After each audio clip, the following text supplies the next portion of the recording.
एगो जंगल रहे। जंगल में बहुत ही सुनहरा दृश्य रहे। उ जंगल में हरा भरा फूल रहे चारों तरफ। और वही जंगल में सुगा और सुगनी रहत रहे लो।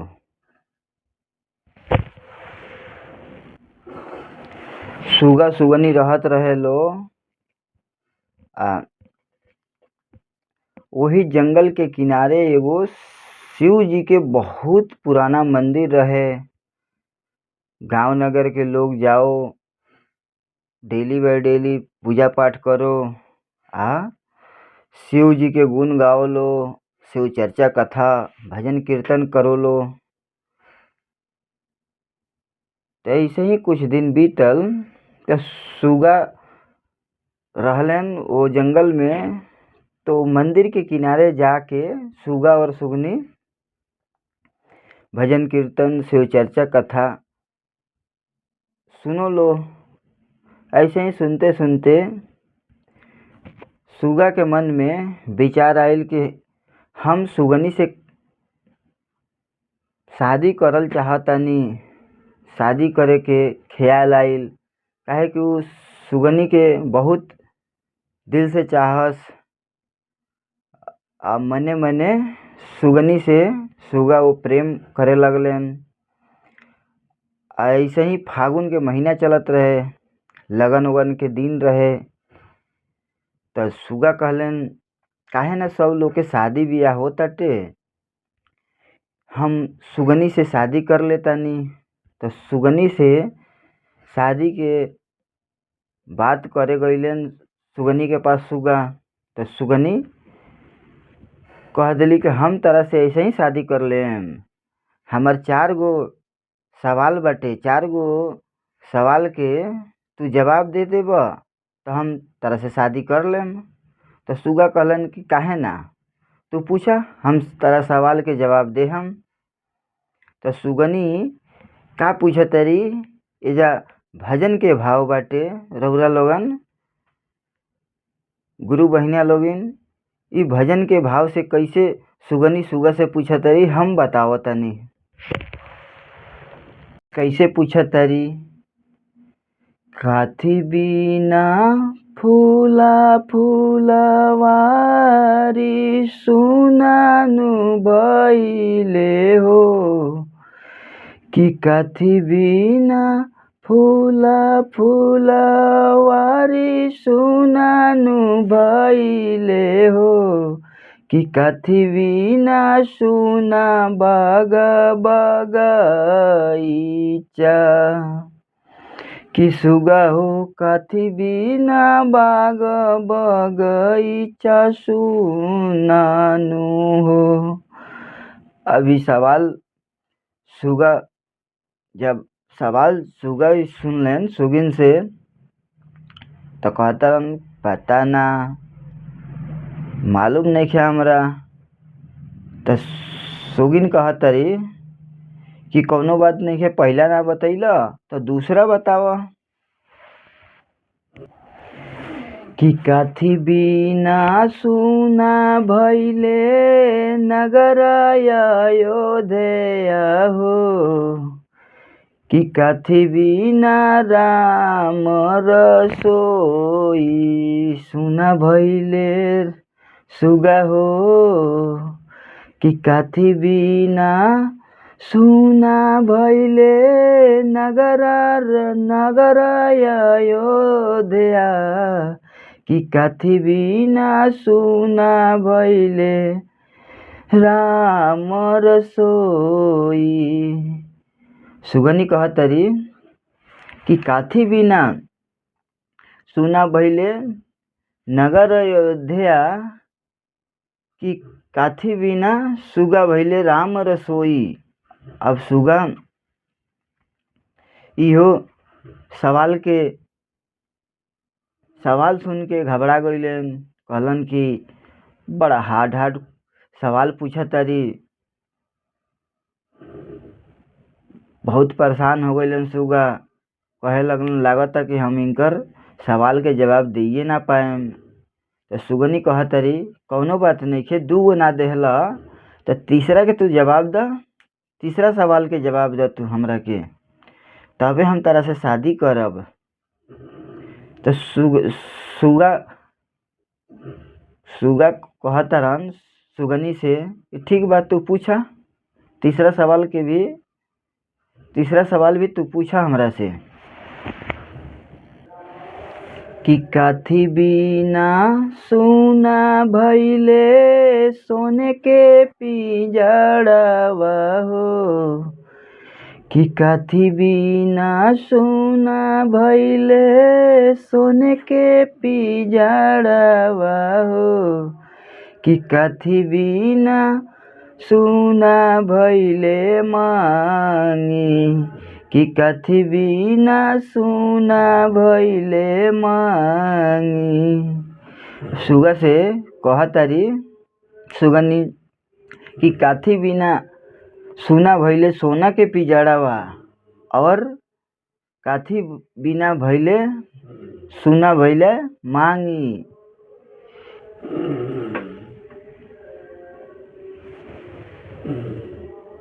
अब ई तीसरा सवाल के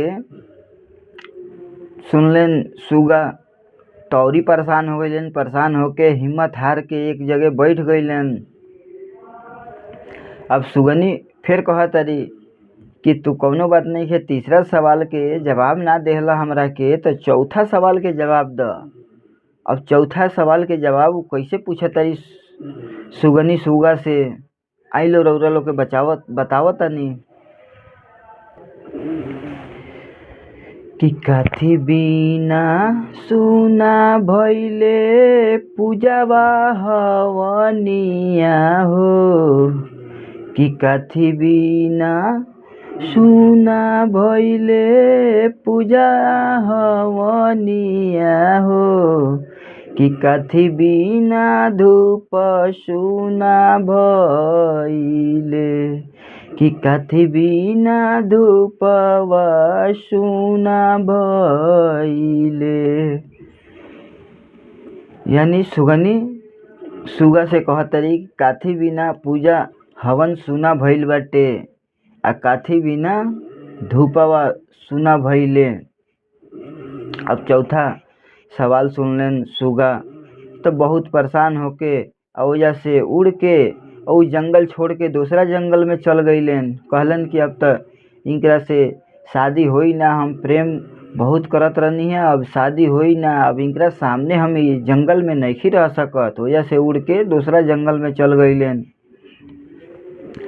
और वही जाके बहुत शिव जी के पूजा पाठ करस, सुबेरे शाम पूजा पाठ करस, ओम नमः शिवाय के जप करस। एने इहो जौन सुगनी रहली इहो बहुत धूमधाम से शिव जी के पूजा पाठ करस। अब इतने पूजा पाठ भक्ति देख के शिव जी भी बहुत प्रसन्न भई रहनी, आ कहनी कि ऐसे ही सुगा सुगनी के प्रेम कहानी अधूरा ही रह जाई, काहे ना हम इस सुगनी और सुगा के प्रेम कहानी के मजबूत करी। तो सुगा के पास शिव जी साधु के भेष में गईनी, कहनी कि हे सुगा तू काहे परेशान बड़ा, इतना बहुत परेशान लागता रह, तू परेशानी हमरा के बताव। तो सुगा कहलन कि ई बताई, हम अपन परेशानी बताएम तो रउरा समस्या के समाधान कर दे हम। तो साधु बाबा कहनी कि हाँ काहे ना, तू बताओ, समस्या के समाधान हम करें। तो हम सुगनी से प्रेम करत रहनी है, सुगनी से कहनी है कि यही फागुन में हम शादी रचा ली, ब्याह कर ली। तो सुगनी हमरा के सामने 4 गो सवाल रख दिले बड़ी, चारों सवाल के हम एको गो जवाब ना दे पैनी हटे, हम यही वजह से परेशान बनी। तो साधु बाबा कहनी कि बताओ उ का पूछले बड़ी। तो एक एक करके चारों सवाल साधु बाबा के लगे रख देनी। साधु बाबा के लगे उ बता देहलन चारू सवाल। अब साधु बाबा कहलन बस इतना छोटी सी सवाल खातिर तू परेशान बड़, तू जा एगो काम कर, हम चारू सवाल के उत्तर दे देतानी आ तू जाके सुगनी से बता दिए, सुगनी के लगे जाके। तो कहलन ठीक बा बाबा रउरा बताई सवाल के जवाब। तो चारों सवाल के एक एक करके उत्तर दे देनी बाबा, कहनी कि तू जा तू चारों सवाल के उत्तर दे दिया। और जैसे साधु बाबा अंतर ध्यान हो गई नहीं। अब सुगा बहुत खुश होके वही जंगल में पहुंच गए जहाँ सुगनी रहत रहली। अब सुगनी रहत रहली जब पहुंच गए, अब सुगनी भी देखत रही तो बहुत प्रसन्न भैली, खुश भैली। सुगा कहलन कि तेरा सवाल के हम जवाब हम देहम आज। तो सुगनी कहली कि ठीक बा तू द। तो पहले सवाल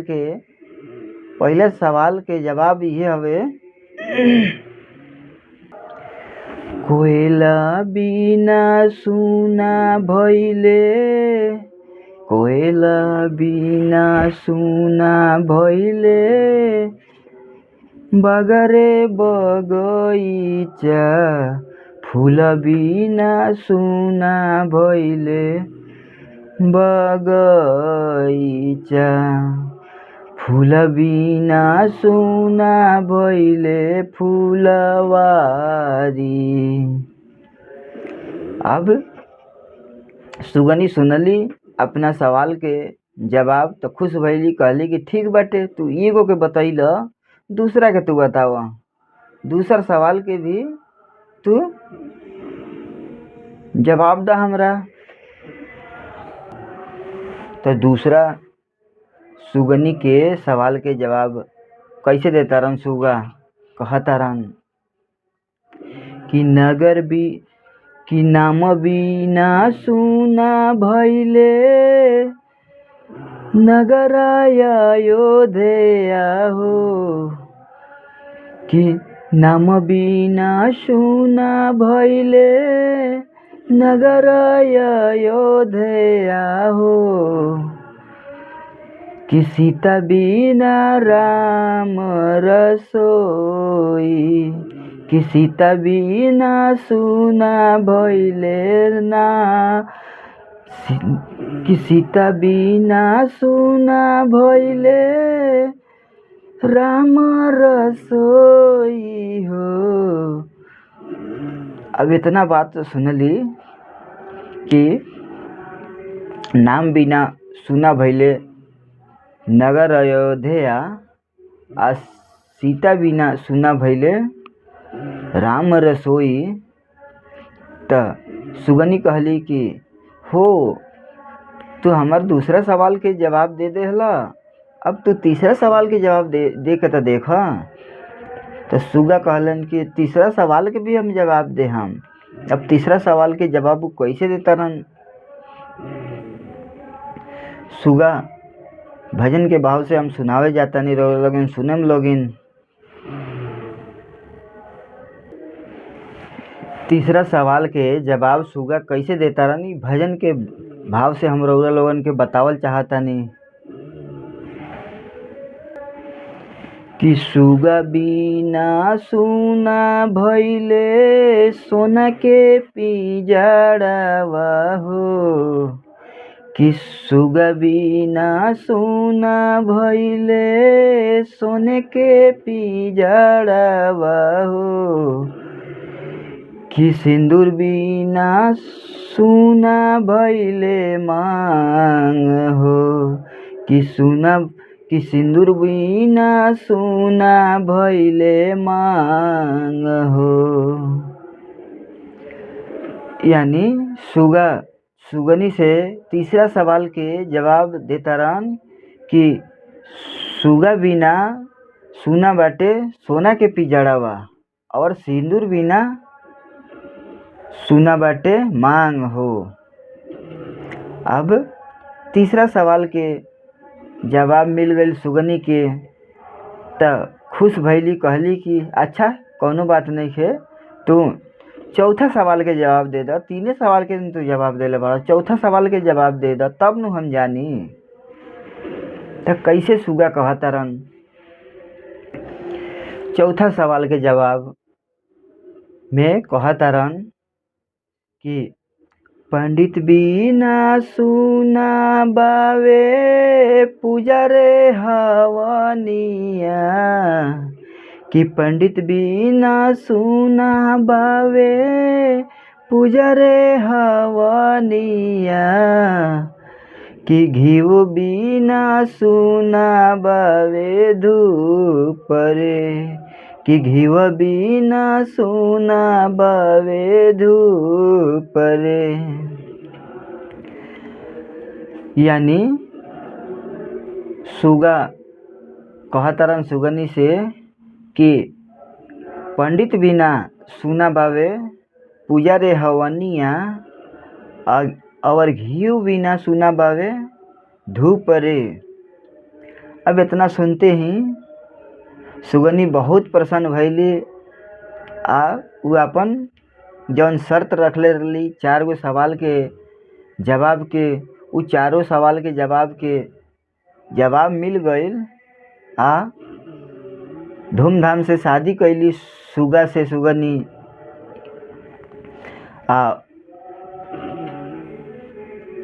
खुशी खुशी रहे लागल लो। शिव जी के दोनों जानी बहुत पूजा पाठ करे लागल लो। ऐसे ही शिव जी जैसे सुगा सुगनी के प्रेम मजबूत कैनी, वैसे हर इंसान के भोले दानी प्रेम और शादी विवाह करवाई। हम कहानी के यही जा अंत करतनी। हमार रउरा लोगन के कहानी अच्छा लागल होखी तो लाइक करें, शेयर करें और कमेंट में हर हर महादेव जरूर से जरूर लिखेम लोगिन। हर हर महादेव जरूर से जरूर लिखेम लोगिन। हर हर महादेव लिख लेम लोगिन तो बहुत हमरा दिल के सुकून मिलेला। हर हर महादेव। जय भोलेनाथ।